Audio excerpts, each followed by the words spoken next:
Welcome to the Stretch to Go podcast. My name is Ian Ray, your host, and today I have the opportunity of bringing Yuka Sugiura, who is based out of Los Gatos, California. She's a gymnastics performance coach, where she teaches gymnasts and coaches through a brain-based approach to achieving more flexibility, stability, strength, and resistance to injuries. Yuka, welcome to the Stretch to Go podcast. Thanks so much for having me. Yeah, yes. I'm happy to be here. Great to be here. Yeah. So I will always start off by saying, how did you get into the type of work that you're doing? What were you doing before you got into it? It was a little bit of an untraditional or non-traditional path, although a lot of us have, right, different paths into what we do. So I was actually in the software industry. So I was a gymnast, was a kid, and then a dancer. And then stopped that, around college. And then I was in the software career, like industry. So a tech industry for about 18 years. And so a long time. So which is what brought me out here to California, to Silicon Valley. So around, how long ago was it now? About 12, 13 years ago, I was diagnosed with hip impingement. And I was always curious. So just kind of in the back of my head, like I had a lot of body work and, I was a yoga practitioner, actually got certified in yoga. So I was interested in the body, right, because of my background already as a kid and interested in movement. But anyway, so I had a impingement and then I had arthroscopic surgery, and I had gone to some PTs and I was like, I'm not really having the greatest experience here. And so I opted to go to somebody who did orthopedic Pilates and orthopedic massage instead, right, as my therapy. And through that, and I was kind of like at that tail end of my career, like a software career, I'm like, I don't know, this is like not that exciting anymore. And at the same time, this woman who was my therapist wanted to start having kids. And so she knew she needed someone else in the studio. So she basically convinced me to basically switch my career. She first asked me like, oh, would you want to do this? And I was like, no, because I work at a desk. That's what I do. But it was in the back of my head, just at a little bit, like a grain of the idea. And so she's like, just go, like the course that she took, it's called Hendrickson method. It's a very narrow kind of small number of practitioners, but Hendrickson method, orthopedic massage, just like the program starts in September. So just go to the first weekend and just kind of see how it is. And if you hate it, then like we know, right? Like this is not what you want to do. So I went, and then the first weekend I was like, okay, like this is the answer. I'm like, I do really like this. And so then I got certified in that. And then she actually trained me in orthopedic Pilates. And so that orthopedic Pilates just means it's Pilates with like a higher level of anatomy and pathology training. So that if somebody comes in with rotator cuff problems or whatever it is, like the combination of the massage therapy plus the movement therapy, right, is a way to help them feel better, right, and kind of resolve some of their issues. Yeah. So in some ways, it is a little bit parallel to physical therapy. So I was doing that for a while, and then had just like I wasn't seeking it out, but I had heard a couple people mention Z Health, which is, some people maybe have heard of that. It's an educational company that trains mostly movement and hands-on professionals, like everyone from a personal trainer all the way up to surgeons, about applied neuroscience as it applies to the body, right? So how can you stimulate and activate parts of the brain and the nervous system in order to change the body? And so I took the first class and I was like, oh, this is actually really interesting. And then just kind of kept going and was seeing and applying the results to my clients. And the more I learned, the more, like just any discipline, the more you learn, the more tools you have and the more powerful, like the more effective you can become. And so I went through the entire program, which is I think a total of 11, and I'm still like continuing on. So it was over about 1,200 hours over 3 years. And I just was finding like the power of going directly to the brain. So the brain is in charge of everything, right? Like thoughts, memories, right? Autonomic function, muscle tone even. And this was the big thing that was like because as someone that came from massage therapy, right, hands-on work, and you're finding that you can get similar results by activating specific parts of the brain, right? And their shoulder range of motion changes, and I didn't actually touch them. So that's so as a result of all of that, that's what I was like, okay. And then the gymnastics part of it. So while all of this is going on, this career change, I decided I wanted to go back and coach gymnastics and was around like a lot of high level gymnasts who were training over 30 hours a week. And they weren't doing anything so they're like 13 years old and training 30 plus hours.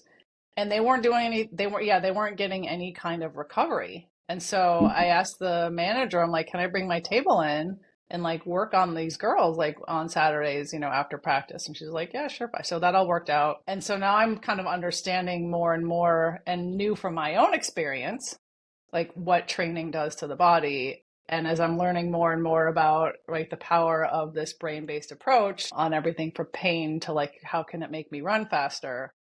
That's when I was like, okay, like all of this together, specifically for gymnastics, but really for any sport. I work with all kinds of athletes, like golfers to football players, that it can accelerate anything from recovery to like skill acquisition. So it's a powerful system, and particularly for a sport or any sport, which is there's so much demand on the system, on the visual system, the inner ear. So like these two things kind of go together really well. But again, like I said, it can be applied to anything, to even just like going for a hike. Yeah. Yeah. So that's the story. So basically your love of gymnastics, and of course we probably like with this whole neuroscience, that kind of made sense for you to get into this realm of work, right? This neuro performance. Yeah. And there's plenty of us around, so people have gone through this training. I think I'm the only one that actually specializes in gymnastics. Uh-huh. But in Europe, for example, a lot of the soccer, football players, there are a number of professional athletes in the US and Europe that actually work with trainers to help them. Like it's one of the tools in their toolkit, right, for recovery, for performance. I guess, well, can you help me like go through a scenario of like when an athlete comes to you for a session or, to Yeah. work with you, what is it? What does it entail? Yeah. So the idea is, or so the framework is that we have all these different parts of the nervous system. So everything from peripheral nerves, right? So and we want to assess how well those things are working first. So everything from peripheral nerves to, right, you go peripheral nerve, spinal cord, their cerebellum, their brainstem, different cortices of the brain, different lobes of the brain. And what I'm looking for, so I watch them walk because there are tells in gait that can tell me like if one side of their cortex is less active than the other, and there's an imbalance there, or if one side, and you probably see this too, like when people get off the table and they walk, right, there's a change in their gait. Sure. And so, right, some people, if they're lacking extension on one side, right, in their gait, so then to me, okay, that points to a different part of the brain that may be underactive. Right. And if there's a left right difference, then we know, right, we want to find symmetry because the brain likes symmetry. And so I go through a series of assessments, right? I have them walk. I watch what their eyes do. For example, like just having them converge, come together. I have them watch, and your optometrist probably does this with their finger, and they kind of make you follow the camera. And so it's a much more like they're just looking for like, do their eyes even move? Do your eyes move? They're not necessarily looking for like, how smooth is it? And is there like an arc at which point the eyes are not moving or they want to skip to the end? So I'm looking at that level of detail of their visual skill because it's an indication of, well, I'll just kind of go through the path. So if I see somebody and I have them do this, or I actually have them follow an object from the right to the left.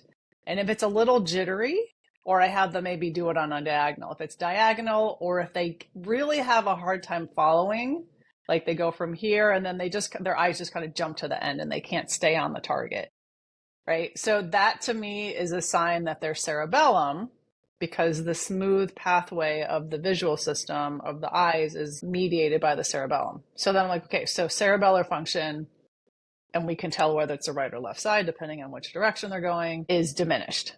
So if we upregulate the cerebellum, one of the things that the cerebellum does, apart from balance and coordination, is that it affects extensor tone, particularly like proximal extensor tone. So like the shoulder, really all the way down the spine, but in particular like shoulder, glutes, hamstrings. And so if we want more, if someone either has pain or lacks function or can't get like a range of motion of their shoulder, and I see that their cerebellum is somehow diminished, then I'm like, okay, let's do some drills to activate your cerebellum and see what that does to the range of motion of your shoulder. So that's kind of how I go from an assessment to connecting it to range of motion to function. Is that helpful? I can give another if that's not, or you go ahead, ask questions if that's not, yeah, if you're still like, wait, what? It's just like this is like so fascinating because like I don't know much about this, and so like I'm just trying to soak up all the information. Yeah, yeah. I just dumped out a lot of stuff. So I think one of the big takeaways, and again, like as someone who initially trained in massage therapy, when you're like, oh, my hands are doing that, they're like, I'm unwinding things, but ultimately. And maybe, are you familiar with this study that Robert Schleep did on how much force does it take to actually create a plastic change in fascia? No, okay. So Robert Schleep, right? So one of the like grandfather founding, whatever, big names of, or probably the leading researcher in fascia research, right? Yes. So he was like, let's figure out like how much force like is actually required to create like an actual change to the tissue. And so it's mostly, if you look up the study, it's mostly modeling and math, because you can't actually, I think they model it against like the fascia, like in your, like, what is this called? Your nostril skin, like in there, like they measured something there, and then it was a lot of modeling.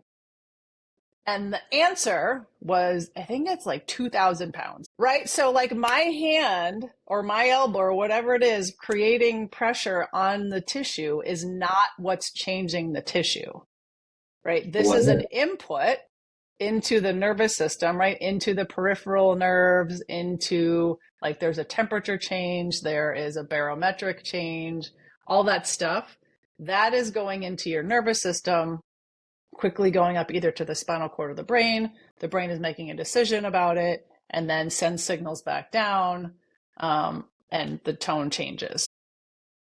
So that was a conclusion of the study, is like it's not actual like physical pressure that's creating the change. It's actually an interaction with the nervous system that is ultimately creating the change, right? And so for the techniques that you do, right, the movement that you're doing, it's similar in that whatever you're stimulating, again, like specific lines of stretch are again going up to the brain, getting interpreted by the brain as something good is happening, and then the tone shifts to something more optimal. So when I learned that, I was like, this is right, like this changes everything. Where even like, because the massage techniques that I learned, like there's actually a fair amount of ligament work, right? We're actually like manipulating the ligaments and so what's inside, so ligaments are, as you know, probably like fascia, are rich with mechanoreceptors and all kinds of other receptors. And some are multimodal. So they're both a mechanoreceptor and they're what's called a nociceptor, which is like a threat receptor, like something is wrong. And what's happening first, because like I was taught, like, oh, you kind of want to open up the ligaments, you want to make them spread and even so they're not like circular and round, like you want to get them nice and round and flat, or nice and flat and spread out. And so what that's doing is actually changing, it's shifting some of the, well, also the receptors don't like getting squished, right? Like they don't want to be compressed just the same way that nerves don't want to be compressed, right? They need to be able to move around to be able to produce the right kind of signals. And so what opening up the ligament is doing is it's just putting the receptors into a place or giving them space to actually function better. But some of these multimodal receptors that can be either a nociceptor or a mechanoreceptor shift back to being more of a mechanoreceptor instead of like all of a sudden you're like, you're squeezing me and I'm going to give you pain signals or I'm going to send signals to the brain that something's wrong and that's going to get interpreted as pain now. And so that's why like, and I'm sure like a lot of the fascial techniques as well, right? They're also, you know, changing the tone and movement and position of the ligaments as well as the fascia. So anyway, so that's kind of roundabout way of just saying like how the nervous system acts on all of our tissues because it's in charge of everything. So I know you probably, with the different amount of athletes that you're seeing and whatnot, do you have to help them overcome certain like habits or like mechanic wise when you're doing this brain-based approach, helping them overcome injury? Yeah. What are some common things that you have to help them overcome or like, you know, get over the obstacle they're facing so that they can get to becoming pain-free injuries? Yeah. Let's see, what's an example? Sometimes part of it actually, so one of the first things often, especially if it's been persistent pain. Mm-hmm. And again, this is just right pain neuroscience, is that we know that pain is ultimately a decision that the brain makes. So something is wrong or something was wrong, right? So there's inflammation or there's tissue damage or worse, there's like, you know, irritation of a bone or whatever, anything along that chain, something is off. Like, right, again, like those receptors are compressed or like a peripheral nerve is compressed. And then the nervous system, so the signal goes up to the brain's like, do I care about this or not? And then if it does, and it's understanding threat, then it's going to produce, right, get my attention by producing pain. So the first thing I actually do is explain that, particularly if it's been like, oh, I've had this for 3 years. Mm-hmm. Right. So we don't, and maybe they've recently had imaging and they're like, oh, the imaging doesn't show anything wrong. So then that's like, okay, so if this is 3 years ago and the imaging is not showing anything wrong, or we don't have a comparison of your left and right side, right? Because maybe your right side looks exactly the same as your painful left side. We just don't have a picture of it. I wish we did that actually. Anyway, so I give them a little bit of pain neuroscience education to explain like what we need to do is convince your brain or kind of undo this pattern. So again, in terms of patterns, your brain has a signature, neurosignature, or neurostamp of this, like pain in my elbow, for example, or pain in my shoulder. And what we need to do is kind of override that. So that's one of the first things that I teach, especially someone who's in pain. But more specifically for a pattern, I was working with a golfer. So here's an example. So a collegiate golfer, and I'm learning, so I've worked with a couple of golfers recently. I'm learning like there's this like very, very specific timing, and just like gymnastics, specific timing, position, like the biomechanics of golf have been broken down to like an atomic level, right? And so understanding that a little bit and understanding, so I did assessments for like, okay, your left side extensor, your left side is less stable, your left side extensors are not firing as well. Okay, and you are trying to find more stability. We changed his swing, and we changed his swing mechanics through vision and vestibular drills that were designed to stabilize his left side. And so I did zero coaching of like, do this with your hip, do this with your shoulder, little any of that. No biomechanical coaching. We just did neuro drills that stabilized his left side. And his dad is taking, you know, he's also kind of his coach, is taking video of a before and after. And he's like, yeah, we were on the course and he did a bunch of your drills and I can just show you like 3 weeks ago, he looked like this and now he looks like this. And this is just through during drills to activate more, to stimulate more stability on the side that he was lacking stability. This is just doing so virtually. Yeah, virtually. Exactly. Yeah. It's not ideal because it's a little bit harder. Like I can't feel and adjust and do things, but it was like, okay, do this vision drill, do this vestibular drill, do this like, you know, mobility drill, whatever it was, a kind of combination of those things. And then we test and see, okay, if it's range of motion that they're looking for, then you do your splits or something, do a drill that, and it's not just, I'm not just kind of pulling them out of the air. Like we go through the assessments and I try to hone in on, you know, what is it that, where is there an imbalance or what system do we want to go after? we do the drills and then they reassess like, okay, did that drill give you more range of motion? Yes or no? And then and they follow like the breadcrumbs from there. Who's a typical demographic and population that you typically will come to you asking for Yeah. advice or treatments? The majority are dancers, gymnasts, athletic artists, Mm-hmm. because I do post a lot about flexibility. And so that's kind of, they're like, oh, I want more flexibility. Um, but it's generally, I think my youngest client is 10. So I have a few clients kind of in the between 10 and 18, a couple of collegiate, and then uh, so a couple of like pretty high level, like Olympian level athletes, which are my favorite. But that said, I also work with, I've had everybody else, right? So people are like, oh, I see you post about all of gymnastics. Like, do you work with, like, I'm a Pilates and yoga teacher, and I've had this shoulder pain for past 3 years. Like, can you help me? And yes, so I work with everybody, but I tend to just post about, right, a niche. And also because I think like just in terms of my own personal passions, like that's what I really want to change. Yeah. Yeah.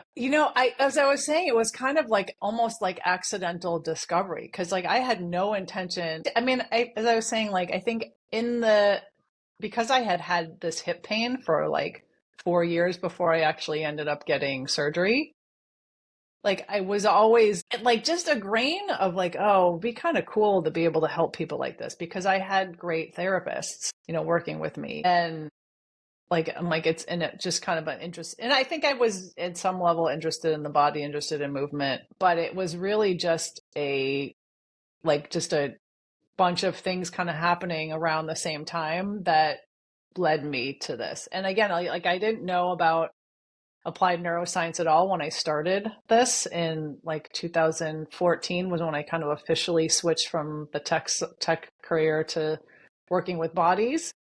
And then it was 4 years later when so I was doing that, working for this person that basically recruited me. Um, and then I was like, I kind of want to do my own thing. And so at that time, it was like a Pilates studio. So it was primarily um, middle-aged to older adults that were coming in for like chronic pain or back pain, or just like every week they want to come in and just feel a little bit better. And then I switched. I'm like, well, this is interesting, but I don't think I want to be doing this for the next 10 years. And so that's when just again, like I kind of heard somebody mention like this neuro stuff. I was like, oh, well, what is that? I'm going to go check, I trust these people. They know what they're talking about. I'm going to go check it out. And so it's just, just like you and any therapist or person who's a healer, like you're always kind of like, well, what else can I learn? Or I have these clients and like everything I know is still not helping them. Like, what else can I do? Right. So that's sort of what led me down this path to looking at other things. Yeah, it's super fulfilling. And it's actually it's really fun because it's a puzzle a little bit. It can be frustrating because you're like, all the signs are pointing me that you need to do this, and then you try that, and then that doesn't work. So you're like, okay, so it's still data. Like we learned that doing this isn't helping, so we got to figure something else out. So it's not like a pr protocol that's like, okay, if somebody comes in with like this problem, like calf pain, there are things that I would go to first because of just our wiring, but it may be that they actually need like better control of their ankle and their hip more than they need a vestibular drill, right? So that's part of the process also. A little bit, yeah, to the extent that I teach more alignment, I guess I would say. So one of the common things that, at least for gymnasts, one is that they're absorbing up to 20 times their body weight when they land. Right? So if you're a 100-pound kid, you're landing with a 2,000 like 2,000 pounds of impact. And so one of the big things that unfortunately coaches don't necessarily know, or they forget, or whatever the reason is like proper alignment of your pelvis when you're landing in that position. And so if they can't achieve that, maybe because their posterior chain is so tight that they can't actually get good dorsiflexion in their ankle, then we'll do things, right, again, to exercises that will change the tone of their posterior chain so then they actually can get more dorsiflexion, as well as just teaching the alignment. Okay, when you land, this is how, they tend to tilt posteriorly. And that actually, crazily enough, used to be coached as the proper way to land. Like instead of landing in when you do a counter jump or counter movement jump, you actually want to have the hips back and neutral and all this stuff, like a neutral pelvis as opposed to a posterior or to anterior. And so, for example, that might be something that I help them learn. Or for dancers, particularly ballet dancers, where they need to be turned out and engage like external rotators of their hips, we'll do things again that so the parts of the brain that stimulate extensors, we'll do some drills to turn those on. And then we do just, again, more like biomechanical movement, either Pilates or like isometric based strengthening for the muscles that maybe are not working or that are not working enough. So yeah, so it's a combination. So that's kind of where it's nice that some of my Pilates background and orthopedic focus and anatomy and all that kind of stuff come into play, because it's one thing to get them more range of motion, but then now let's actually help you move in that so that new range of motion actually sticks, right? And then they have exercises that they can go home and do on their own, just like PT. Yeah, that was a great question. I'm like, have I learned anything? I think, well, for this line of work in particular, a lot of it is actually, there's a lot of value in educating, and this is less about attracting new clients, because I feel like I'll back up actually. So what I'm doing now, right? So I'm online much more than I ever was before. I actually worked in a coaching group. So that's one thing actually. And I was just like anybody who's out like starting their business on their own. I came from a corporate world where I had teams and people around me and all of this, right? And so now all of a sudden I'm alone. And that was really hard. One, just not having the level of interaction with people. I'm not an extrovert, but I kind of like seeing people at work and, going to lunch and all that stuff. So that part I really missed. So that was hard. So, right, finding a community of a in-person community of some kind that's going to replace that, I think is important. And then, yeah, again, I think finding I don't know, this is definitely true for online. And this is how I was coached. I actually was, as I was mentioning, I was in a coaching group, particularly for building an online business, because I knew nothing about it. And I'm like, well, I could figure it out, but it would probably take me 10 times longer than if I hired someone who already knows how to do this. But I think having a niche, not too narrow, I think for in person, because right, you don't want to be too limiting, but particularly for online, like my coaching was like, don't be afraid to niche down, because the people that are in that niche are going to find you, but then people that are also like adjacent are also going to, I mean, was like working with golfers, right? Like I post zero about golf, but that's who's coming to me right now. But that those people will also come, right? If they see something that sparks, right? Like some interest. And I think this is where there's a lot of power in that. If somebody sees something and they can connect it to what they're doing, those are the best clients, because they've already gone through, because this is new, people haven't heard of it, it looks different.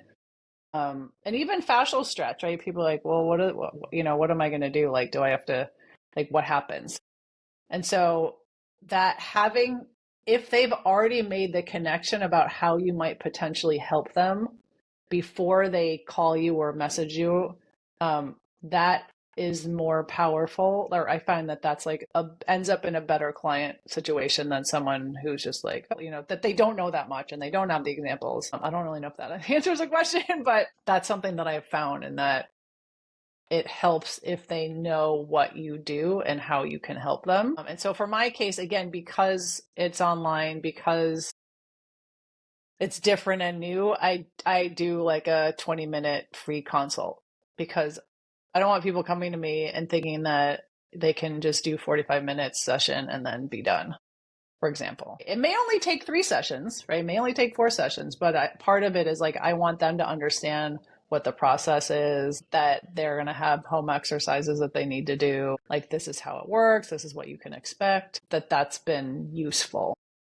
And sometimes fruitless because they'll do the consult, or better, right? If they do a consult and they're like, this isn't for me, then that's fine for both of us, because like they're not really the ideal client and they're like, oh, you might not be able to help me. So I think that's another thing. It's like, I don't take the rejection, if you want to call it that. Like, it's not going to be mutually beneficial. And so no love lost if you don't want to work with me. Yeah. So when it was in person, or it is still in person, I still love working in person because I actually get to do the hands-on and I can do muscle testing right in person that I can't do online. That was primarily word of mouth, really. Like, I didn't do a lot of marketing for online and I for in person, and I still don't do much. Like, most people are now finding me through Instagram, which is where I do most of my, if you want to call it marketing, I guess. I do some SEO actually. I do a tiny bit on YouTube, which maybe I should do more because you don't want to just like have one channel. But I do some SEO, a little bit on YouTube, and then but primarily because, again, like my coaching program that I did was specifically for like building an online brand and building an online business on through Instagram and SEO and email. Those are my tools. And again, so one of the big things I learned is like, it's okay to be niche um, and to teach everything you know, right? And so that was a big hurdle. I'm like, oh, I'm like giving away all of this for free. And that's fine, right? I think there's some coaches that will say, oh, don't do that. You want to just be selling. But part of my mission, if you want to call it that, is actually to educate coaches, because if I don't educate the coaches, the sport is not going to change. And that way I can reach hundreds, thousands more gymnasts as opposed to just me working one-on-one with them. Right. And so this is why I'm like, I need to actually give them something useful that they can try and then see that there's value and then come back for more. And then maybe I can entice them to come and join a clinic or a webinar that I do. And so, yeah, so that's why like I demonstrate a lot of drills. I have gymnasts doing the drills on Instagram to basically show like, this is how you would use this. Because if you've never seen it before, you have no idea what to do with it. So I do a lot of teaching. Yeah, I do a lot of teaching there, mostly because that's what I was coached to do and it worked. Yeah, so it's two, they're actually partners. It's the Movement Maestro and Lex Lancaster. And so Shantae Cofield is the Movement Maestro, and her coaching is, how do you build an online presence and brand on Instagram? Because that's her platform. She's fantastic. She's coached like, I don't know, thousands of people already doing this. And it's how she built her following and how she built her presence. And so people, I think, are attracted to coaches, are like, well, this is how I think I want to do it. Right. So her way may be different than somebody else. And then the other coach that's her partner is in the tech side. So how do you build an email list? How do you do SEO? How do you integrate email into a product? Like, how do you go through that flow of, okay, so I do this on Instagram, I send an email, you buy something from me, and then I can deliver it, right? And this is all digital products. And how can you kind of massage your website content to better reflect what you want to do? So actually, one other thing, sorry, I realize I'm not plugged in here. Yeah, so those two things, I mean, those are the mechanics of online business, right? And I don't know if not everyone in your audience is necessarily online business, but for me, I knew that the only way that I was going to reach more coaches was to do this. Like, I go to like USA Gymnastics has conferences every year, and I've spoken at those. But it's like one 50-minute conference out of 15 or 20 that they go to in a 3-day span. And so, how much do they remember? So those are like, marginally effective for educating. But I knew I needed to reach a lot of people, or I knew I wanted to reach a lot of people, because I actually want to change the sport or change how people train and compete. And so that's why I went this route. and haven't. And part I do, but then I realized I'm like, oh, I actually really miss seeing people in person. So part of it is also like, okay, I go back to a little more SEO and kind of, focus on the local. Yeah. Yeah. I am actually, I want to gain, actually, I'm actually about to go do another, like a hands-on course, which I'm super excited about. So actually, one of the things that I want to brush up on or actually revitalize is the hands-on piece. Because it can be so powerful. And I was reminded, I took another hands-on course last fall. And one of the things that happened to me, at least with all the neuro stuff, is like, oh, well, like I didn't have to do anything and your shoulder range of motion like got better. Or I was working with, actually was doing a massage, I was a massage therapist at Stanford a couple of years. Like it may have been that I just wasn't doing the most effective thing as a massage therapist, but I work on, football players' hamstrings and calves for a little while. He's like, oh, that feels better. I'm like, okay, just like, and I wasn't technically supposed to really be practicing the neuro stuff in the training room, but I'm like, let's just try this thing. So I would give him like a 30-second drill, and then his range of motion got like significantly better. Then I'm like, well, like I just spent all this time doing this hands-on work and I could have just done this other thing. But what I was so going back to this course that I took, I'm like, there's huge value in like having just kind of relaxing or having somebody do some of the work for you, right? Especially for high level athletes, right? There's such value in that recovery time where they're really not able to do much of anything other than be on the table. And so I kind of reconnected with that in the past few months. And so I think one of the things I want to do is actually get a little bit better at that and I'm learning new techniques actually also that I've not known before that are also effective. And then, yeah, honestly, I think it's actually building a more of an international footprint also. So I have a little bit of a presence in the US, particularly among the gymnastics community. I've worked with people all over the world, but particularly like coaches. And it's a fairly insular, not super easy to, like if your mindset, and they're so busy, right? Any athletic coach is so busy and has such a long list of things that they want to actually get their kids to learn. So it can be challenging, but my aspiration is to actually be able to communicate and train like coaches in countries, beyond the US. And what else? That's really kind of the main thing. But it's to continue growing and kind of reaching more coaches. So more coaches know about this and are curious and want to shift something about what they're doing, as well as more athletes. Yeah. Yeah. Yeah. It's growing, I think, because neuroscience is cool, right? There's more, maybe it's Huberman plays a role in that or something, but I think there's more, you hear about it more just in like pop culture, whatever you want to call it, like normal news and media. It's not so niche anymore. And so I think that it's starting to catch on a little. Yeah. So the easiest way to see what I do is specifically in practice is on Instagram. And so that's LevelUp Neuro. It's at LevelUp Neuro. So that's my handle on Instagram. I think also on YouTube, it's the same. There's not as much content there, and then my website is LevelUp. What is it? LevelUp Neuro. And so again, you can learn a bit, and that's from there. You can book a session or book a consult if you're curious to learn more or have issues that you would like some help with. Yeah, and thank you so much for having me. Yeah, it's always fun to get on and talk about this and kind of, introduce it to more people. Yeah, absolutely. Yeah, my pleasure. All right. Thanks, Ian. All right. Bye.